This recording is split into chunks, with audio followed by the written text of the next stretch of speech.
কি মনে করছো আমরা হলাম পাক্কা রাঁধুনি? আমরা বাইরে যেতে পারবো না তো কি হয়েছে, ঘরের ভিতরেই আমরা সব রান্না বান্না রেস্টুরেন্ট করে ফেললাম। আসসালামু আলাইকুম, কেমন আছেন সবাই? আশা করি সবাই খুব ভালো আছেন। তো কি হয়েছে শুনবেন না, খুব জিদ উঠছে বাইরে যাওয়ার, মানে বাইরে যাব, আমরা ঘুরবো, আমরা খাবো, ব্যাস বেড়াবো। কিন্তু আমার পাতি বাবুর কি সময় আছে? মানে তার তো কাজ নিয়ে তার ছুটাছুটি, কিন্তু আমার তো মন মানতেছে না। মানে আমি খাবোই খাবো, বানাবো খাবো, কিন্তু আবার চিন্তা করলাম যে দরকার কি বাইরে যাওয়ার, এখন যেহেতু এত ভেজাল খাবার, আবার আমার বাবুও খাবে, তো তার চাইতে ভালো তাকে প্রেশার না দিয়ে সে যখন সময় হবে তখন আমাদেরকে নিয়ে যাবে।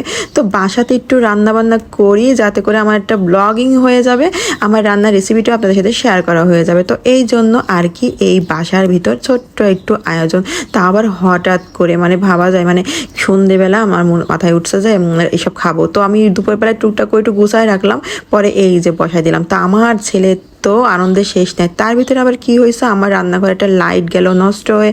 এখন কি করার, পরে আমার যে বড় লাইটটা সেটা আমি নিয়ে চলে আসলাম।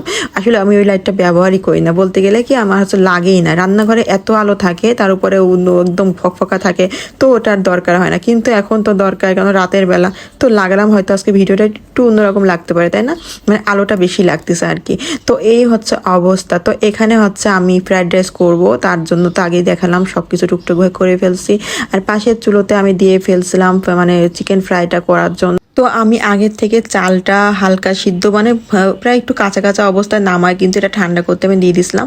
পরে এই যে এটা এখন মিশাই দেবো এর সাথে খুব সুন্দরভাবে, যেহেতু আমরা একদমই অল্প মানুষ, আর জায়নের বাবা তো এগুলো কিচ্ছু খাবেই না। তো এত বেশি আমি রান্না করব না, একদম রান্না করব যাতে করে আমাদের এক রাতে খেয়ে আবার পরের দিন একটু হয়ে যায়, শেষ হয়ে যায়। যেহেতু এত রান্না বান্না না, মানে অল্প রান্না বান্না, তো অত বেশি সমস্যা হয়নি। কিন্তু প্রচুর গরম, মানে কি বলবো বাবারে বাবা, এত পরিমাণের গরম, তার উপরে মানে কি একটা অবস্থা, মানে কারেন্ট থাকতেছে না। আপনাদের কি সব জায়গায় কি এমন হচ্ছে কিনা বলেন তো? মানে ঢাকাতে দেখলাম যে খুব কারেন্ট যাচ্ছে, আমার এই বাসায় তো কারেন্টই যায় না, যতই জেনারেটর থাকুক না কেন, তারপরও মানে এটা এসি ঠান্ডা তো আছে, মানে অস্থির গরমে। তো এদিকে হচ্ছে আমি একটু সবজি একটু হালকা করে একটু সিদ্ধ করে নিব, যেহেতু এটা বরবটি গাজরটা একটু সিদ্ধ করে নেবো হালকা করে। পরে ভাবলাম যে না করলেও হতো, কারণ হচ্ছে বেশি সিদ্ধ হয়ে গেলে সবজিগুলো আবার ভালোও লাগে না। তো এখানে হচ্ছে একটু মাংস একটু ভাজা ভাজা করে নিব, আর এখানে হচ্ছে একটু আদা, একটু হচ্ছে রসুন কুচি দিয়ে দিলাম, আর এই সবজিটা আমি এখানে দিয়ে দিলাম হালকা সিদ্ধ করা।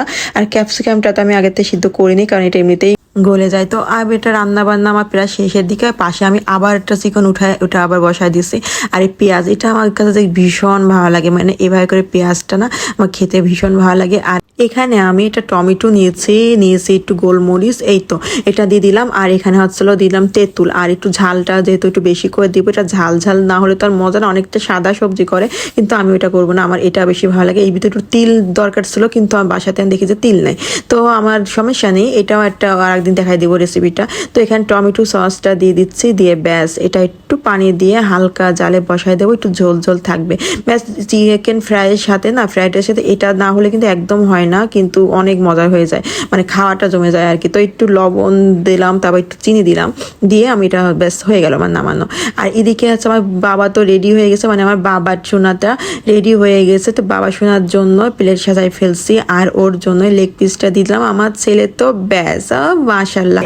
হ্যাঁ কেমন আপু, কেমন হয়েছে রান্না?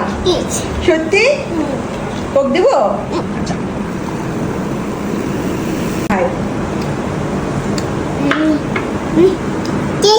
সত্যি খাও খাও, খাবার খাও, একটু রানটা নেও হাতে।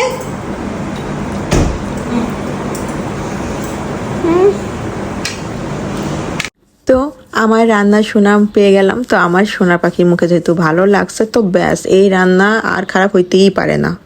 কোক খেতে হবে, হ্যাঁ একটু রানটা দাও হাতে, এই রানটা এটা নাও, এই রানটা নাও, একটু খেয়ে বলো কেমন হয়েছে।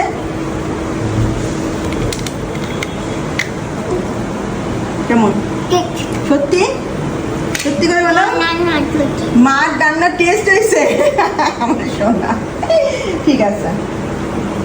হ্যাঁ, মার রান্নার টেস্ট হয়েছে বাবাটা। তো এই ছিল আমার হচ্ছে বাসাতে একটু ছোট্ট একটু বুফের আয়োজন, মানে রেস্টুরেন্টের মতো একটু খাওয়া দাওয়া আর কি। তো কেমন লাগলো ভিডিওটা কিন্তু অবশ্যই সবাই বলো, আর আমার রেসিপিগুলো কেমন লাগলো সেটাও কিন্তু বলতে কেউ ভুলো না। সবাই ভালো থেকো, আল্লাহ হাফেজ।